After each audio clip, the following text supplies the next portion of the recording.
बिलासपुर नाम का एक खूबसूरत गांव था जहां बड़ी खुशहाली थी और उस गांव की रक्षा दो नाग नागिन करते थे जो भाई बहन थे।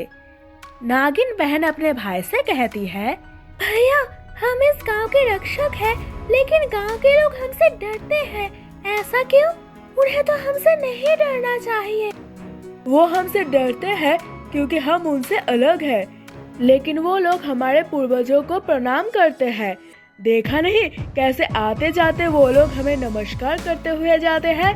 किसी भी घर में कोई शुभ कार्य होता है तो सबसे पहले वो हमारे दर्शन करके आते हैं और हमारा फर्ज है कि हम उनकी रक्षा करें, क्योंकि हमारे माता पिता ने भी यही किया था और हमें भी यही करना है। तो इस गांव की सदा रक्षा करना है हमको। फिर चाहे लोग हमें आदर ना भी दे, हमें अपना कर्तव्य नहीं छोड़ना चाहिए। क्यों, है ना? हाँ भैया, आप ठीक कह रहे हो। मैं वादा करती हूँ कि मैं हमेशा अपना कर्तव्य निभाऊंगी और इस गांव की रक्षा करूंगी। अगले दिन राम प्रसाद अपनी पत्नी माया से कहता है, अरे जल्दी चलो, नाग देवता के दर्शन को जाना है, पूजा का समय हो गया है। हाँ जी चलो, मैं जरा बच्चों को गोद में ले लूं, आखिर इसको ही नाग देवी और देवता का आशीर्वाद लेना है। चलो चलते हैं। राम प्रसाद और माया नाग देवी और देवता के मंदिर पर पहुंचते हैं।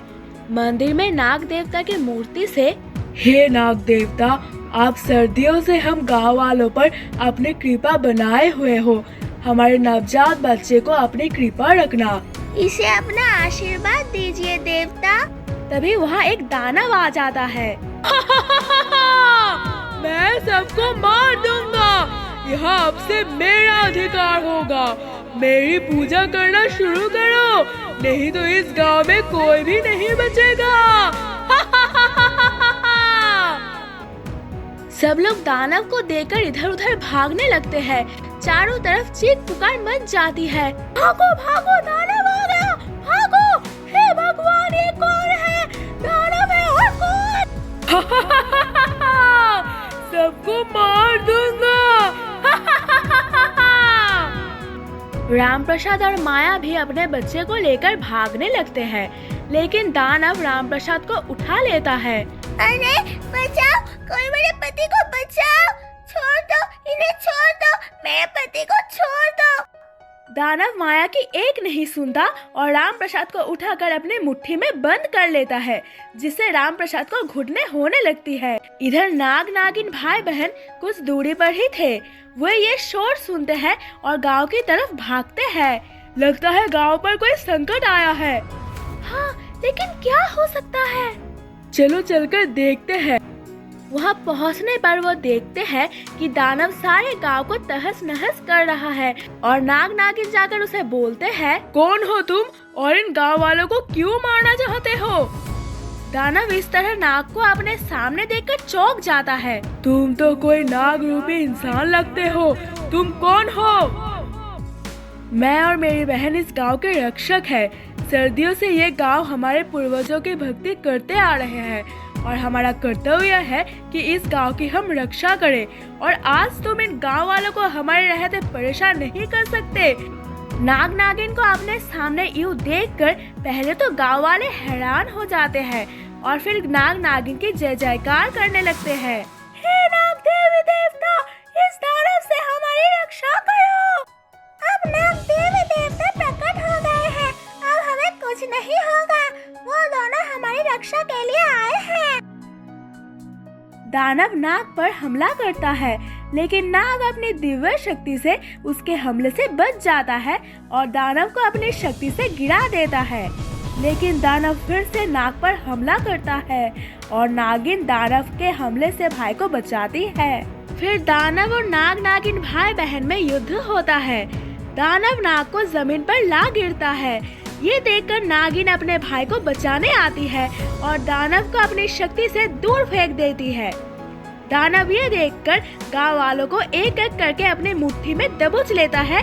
इतने सारे गांव वालों को मुश्किल में देखकर नाग नागिन उन्हें बचाने जाते हैं। तभी नागिन दानव से कहती है, इन बेकसूरों को मारकर तुम्हें क्या मिलेगा? तुम इन्हें क्यों मारना चाहते हो? दानव रुक जाता है। मुझे इस गांव पर अपना अधिकार चाहिए और ऐसे तो ये गांव वाले मुझे अपना भगवान मानेंगे नहीं, इसलिए मैं इन्हें बताना चाहता हूँ कि मैं कितना शक्तिशाली हूँ। शक्तिशाली होने से क्या होता है? इतनी शक्ति के बाद अगर तुम इन्हें मार दो दोगे तो फिर तुम्हारी पूजा क्यों करेंगे? इनके रक्षक बनो, तब ये सब तुम्हारी पूजा करेंगे और तुम्हें अपना भगवान मानेंगे। मगर इनके देवता तो तुम दोनों हो। तुम्हारे रहते ये मुझे जैसे दानव को कभी अपना देवता स्वीकार नहीं करेंगे। इसका कोई उपाय तो होगा। एक उपाय तो है। वो क्या दानव? क्या उपाय है?